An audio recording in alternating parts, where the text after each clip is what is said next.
Bonjour à tous et merci d'être en direct avec nous de la Maison de la Nouvelle-Aquitaine à Paris, où le Béarn se prépare à faire une grande fête ce soir. Et parmi les invités de Jacques Pédonta, qui est le président de l'identité qui fait la promotion du touriste, de l'ADT 64, qui fait la promotion et du Pays Basque et du Béarn, il y a Marcel Amont, qui a fêté ses 90 ans le 1er avril, ce n'était pas un poisson, qui est monté sur la scène de l'Olympia pour une grande fête le lendemain, le 2 avril, et qui sort demain, ce mercredi, son livre. C'est quoi alors cette hyperactivité à 90 ans ? Il a tout dit, allez, au revoir. Alors là, ici, il y a 3 types de béarnais. Il y a le béarnais capétote, il y a le béarnais par héritage, on va dire. Surtout par l'ADN, bien entendu, papa et maman étant de la vallée d'Aspe. Mais je n'ai jamais vécu à proprement dire, sauf pendant les vacances où j'allais chez grand-mère en vallée d'Aspe. Mais par la langue. Parce qu'à force d'entendre mon père et ma mère parler entre eux, ils ne parlaient jamais français entre eux. À moi, on me parlait français. Puis à l'école, ils se faisaient punir quand ils ne parlaient pas français. Mais me sens vraiment béarnais par la langue. Oui, vraiment. Alors moi, ici, je suis le béarnais d'adoption. Moi, je parle un peu le bordeluche. Marcel Amont connaît le bordeluche, puisqu'il est bordelais quand même. Et quelle est la question, Jacques, que vous aimeriez poser à Marcel Amont ? La question que j'aimerais poser à Marcel Amont,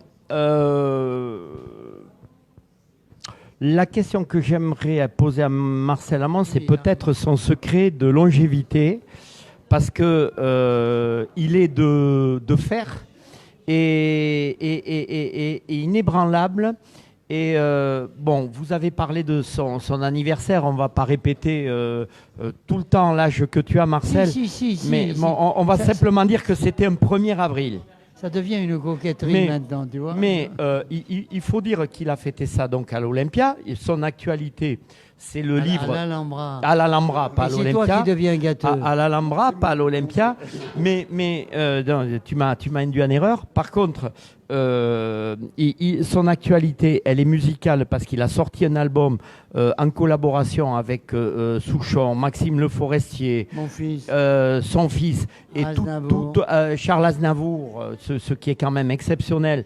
Et que le lendemain de son anniversaire, à l'Alhambra, donc, il sortait de 6 mois consécutifs tous les dimanches à l'Alhambra.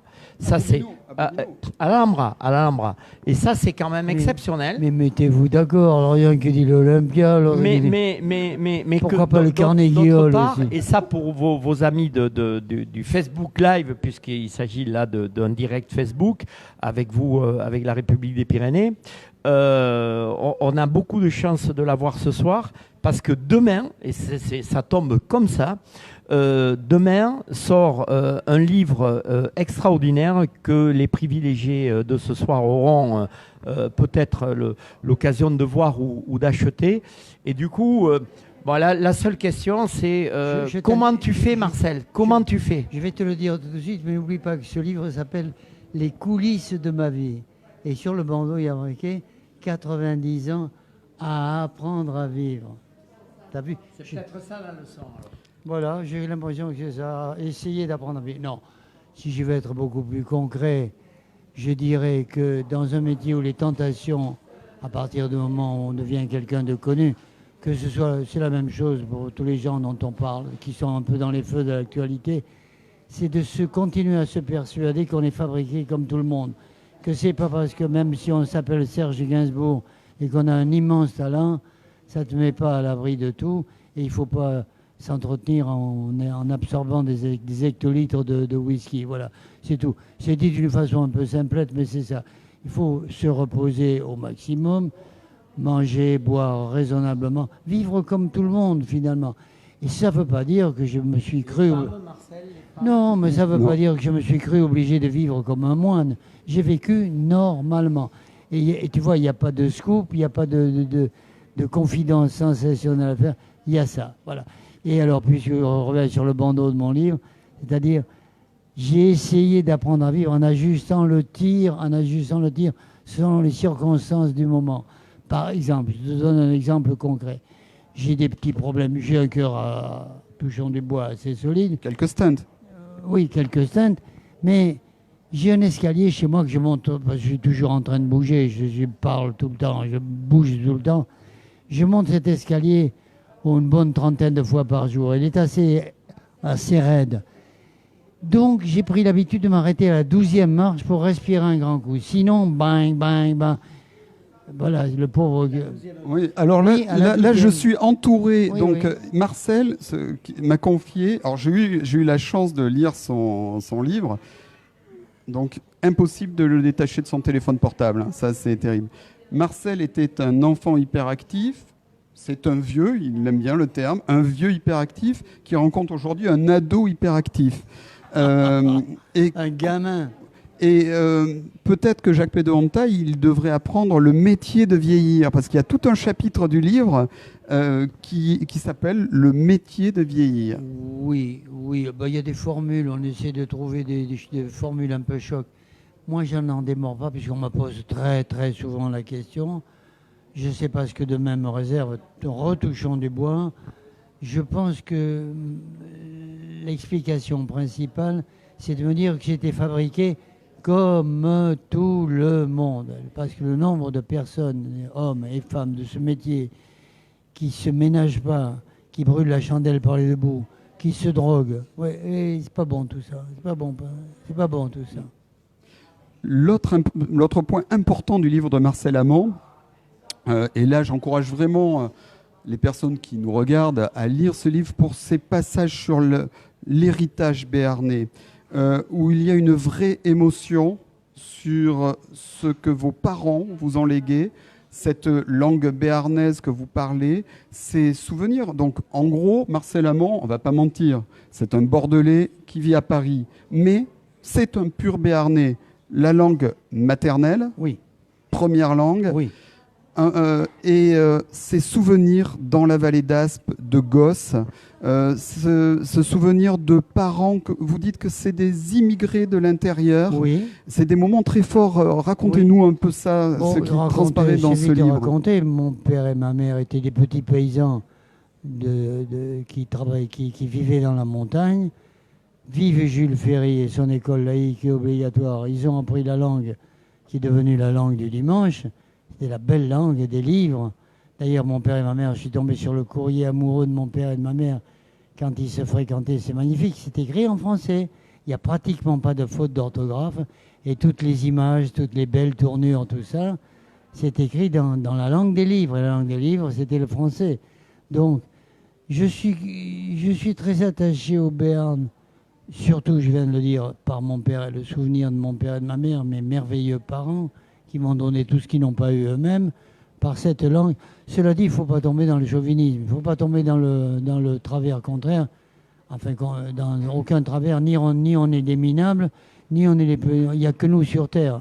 J'ai beaucoup voyagé, c'est un lieu commun de dire ce que je vais dire, mais j'ai rencontré des imbéciles et des gens merveilleux partout, partout, partout. J'ai rencontré des gens pas bien sympathiques en Béarn, des gens formidables. J'en ai rencontré aussi en Belgique ou ailleurs. Bon, mais très spécifiquement, je me répète beaucoup, je me réclame surtout de la langue béarnaise qui est méconnue, y compris par beaucoup de Béarnais. Il y a une poésie. Est-ce que tu connais Bégari ? Je connais Bégari, mais je ne connais pas les textes de Bégari. Eh bien, il faudrait qu'il y ait une rue Bégari à Pau. C'est merveilleux. Lisez Bégari. C'est extraordinaire. C'est Rimbaud. Il y a Alexis Peyret. Il y a Gassion, compagnon d'Henri IV. Écrivait déjà des sonnets. Écoute ça. Quan lo printemps en raubo pingurlado, a heit passar les cussudes us gran rets, lo cabirou per buns e garrimbets, sautirichei au mieitan de la parada. Au veces guid de raubo ensafranado, mirallas vadehens laigo orientado, pusciu tucu es sentar ricuquets. Descans, corrents, crain cicle, clapiteio, e setien saubo, mes entanqui huleio, l'archebusel udalu cop vurtau. A tau bibiscens tristesse onimieio, quan ubetuel manaha per embeio, au miei deuco, Belle plague les yao. Merde, c'est pas j'avions emmené la vache au taureau, ça. C'est magnifique. Qu'est-ce qu'on peut dire par rapport à tout ça, magnifique. Marcel? Être C'est beau. très, très, très modeste par rapport à toi d'abord. Parce que moi, je suis bien incapable d'avoir une poésie. Mais, tu vois, et moi, je suis resté, je parle la langue, mais en l'escamotant terriblement, malheureusement. Mais je parle quand même le béarnais. De mes grands-parents, on va dire, de mon grand-père et de ma grand-mère. Mais par contre, par rapport à toi, je suis bien incapable de réciter un poème en béarnais comme toi. Eh bien, donc respect. Faisons quelque chose. Mon papa et maman qui parlaient jamais français entre eux, à moi ils me parlaient français, mais entre eux, parce qu'ils se faisaient punir à l'école quand ils parlaient pas français. Bon, mon papa et ma maman qui ne parlaient que cette langue entre eux n'ont même pas su l'existence de ces merveilleux poètes. Et ça, c'est pas juste. Alors, gloire à l'école de Jules Ferry, laïque et obligatoire, qui a dégrossi tous ces petits paysans qui descendaient de leur hameau. Mais apprenez-leur les poèmes de la langue béarnaise. Après, ils en valent la peine. Et quand est-ce qu'on pourra voir Marcel Amont, à la limite en Béarn, pour venir faire la promotion de ses chansons, mais aussi de se parler, peut-être même de ses talents de conteur béarnais? Non, ça, il faut que je sois... Je n'ai... Monsieur de Pédéonta, du pied de la fontaine, disait qu'il parlait d'une façon pas totalement convaincante. Non, je ne fais plus le poids depuis longtemps, ou je ne le fais pas pour faire tout un tour de chant. Dire quelques poèmes, ça je le fais, et je le ferai avec plaisir. Je ne fais pas le poids pour faire tout un spectacle. Les gens seraient déçus. Moi, si je viens chanter en béarn, comme ailleurs en francophonie, c'est en français. Ça, c'est mon métier. Maintenant, si je reviens chanter de temps en temps dans le coin, bien entendu, je me ferai une joie de dire 2 ou 3 poèmes en béarnais. Ça, c'est clair. Moi, ce que j'aimerais, c'est voir Marcel Amont à la salle Alexis Peyret à Sercasté, par exemple. Vous y étiez à l'inauguration et ça serait un beau symbole. Si vous êtes là ce soir, Jacques Pédéonta, vous nous expliquez pourquoi. En gros, aujourd'hui, c'est l'anniversaire de l'assassinat d'Henri IV et pourtant, on va voir Henri IV déambuler dans les salles de la maison de la Nouvelle-Aquitaine à Paris, paraît-il, d'après ce que l'on a dit. Qu'est-ce qui se passe aujourd'hui à Paris et qui met le Béarn en valeur? Non, ce qui se passe simplement... Alors, déjà, pour conclure le chapitre, Marcel Amont en chanson en Béarn et principalement à la salle Alexis Peyret.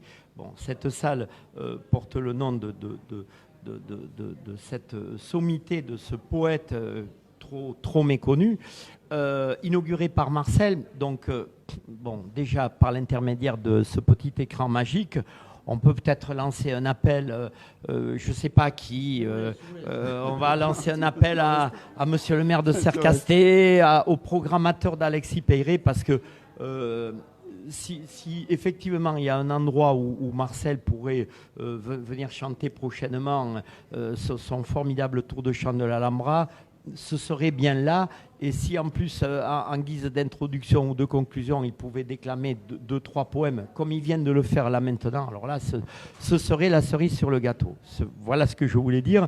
Pour le reste, on est là ce soir parce que depuis le 1er mai, enfin depuis le 2 mai, nous sommes reçus ici dans la maison Nouvelle-Aquitaine, qui est une propriété du Conseil régional Nouvelle-Aquitaine auquel nous sommes, les Pyrénées-Atlantiques, le département est adhérent. Et au titre de cette adhésion, on peut avoir, à raison de 2 fois tous les 2 ans, on peut profiter de ce grand espace que vous voyez, mais également d'un espace de coworking, enfin un espace partagé, un espace de réunion et surtout un magasin pendant 1 mois. Donc il y a 2 mois, au mois de mars, c'était le Pays Basque qui était invité ici. On a fait grosso modo le même type d'opération. Et là, ce mois-ci, c'est le Béarn qui est invité. Et Marcel, là, à la boutique qui est à côté, donc 21 rue des Pyramides, c'est le bonheur absolu pour tous ceux qui aiment la culture et les produits béarnais. Foie gras, béret, sel, charcuterie, foie gras. Parfum, savon. Alors, donc du coup, ce mois de mai à Paris, c'est quoi? Bon, c'est la soirée de ce soir, bien entendu. C'est la boutique dont vous parlez à côté, où on a réuni 42 producteurs.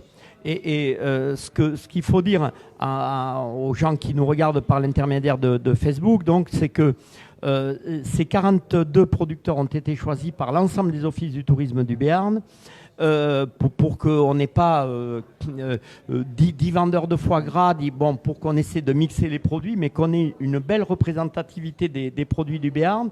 Donc, c'est une boutique 100% béarnaise, de producteurs ou d'artisans 100% béarnais, qui viennent ici pendant un mois gratuitement, dans lesquels nous-mêmes, où la Maison Nouvelle-Aquitaine ne prend pas de marge et où on leur vend leurs produits direct, circuit court. 32 producteurs, 130 références différentes quand même. C'est ça, voilà, vous faites bien de le dire.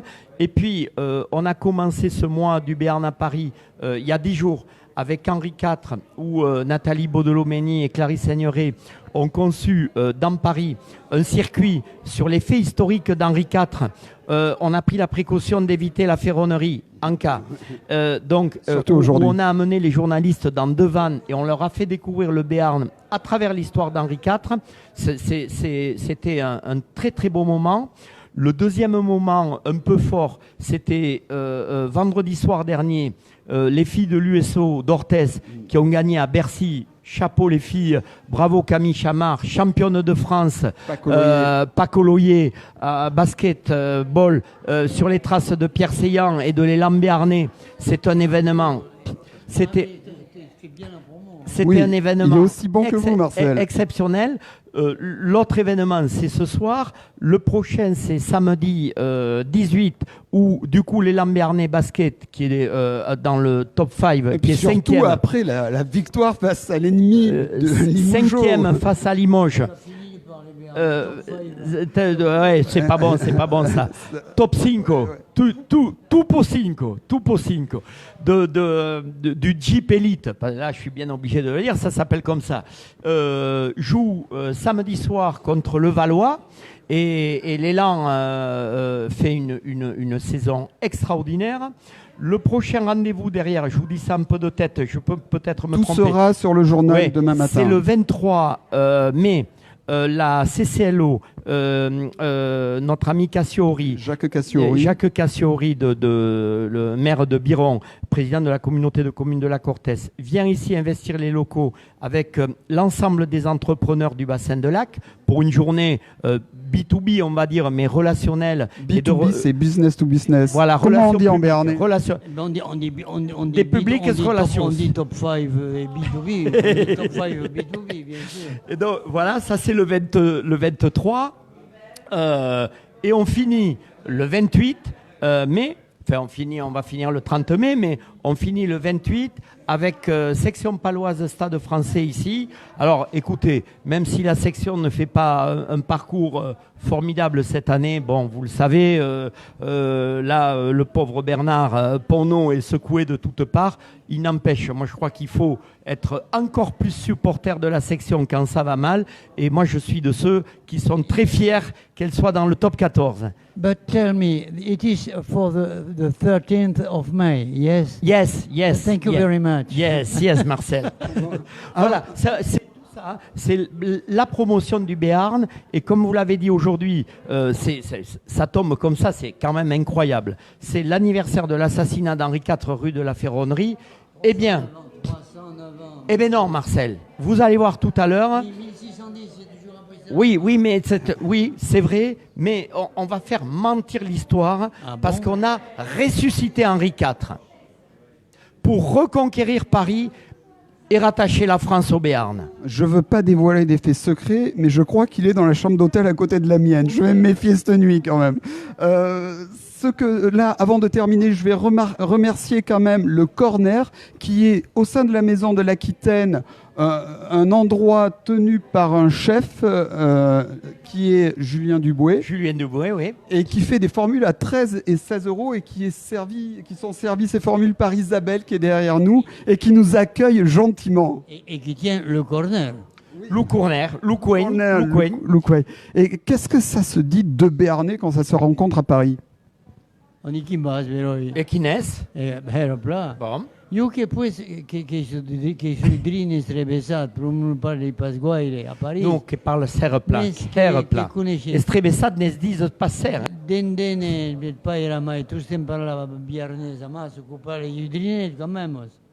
Non, qui parle serre-plat. Respecte, Marcel, respecte. Merci beaucoup. Merci beaucoup, merci à tous les deux et bonne soirée du Béarn à Paris. Je pense que ça va bien commencer. À tout à l'heure. Et bonne suite, donc peut-être à très vite en Béarn. Demain, le livre sort. Je l'ai lu dans le train pour venir ici. On en a parlé tout à l'heure. Ah oui, il m'a prouvé qu'il l'avait lu. Il me l'a prouvé en me posant des questions. Incroyable, ça. Il a insinué des choses qui ne pouvaient qu'être dans le livre. Merci beaucoup Marcel de votre sympathie et de votre dynamisme. Dans ce livre, Marcel ne raconte pas sa vie, il essaie de tirer des enseignements et de les transmettre.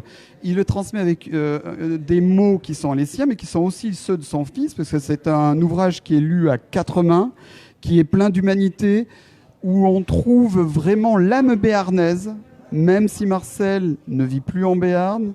Cette âme béarnaise, cette langue béarnaise, la vie de ses parents, tout ça, ça fait quand même un homme qui vit et qui continue d'apprendre à vivre à 90 ans et qui veut faire passer ce message.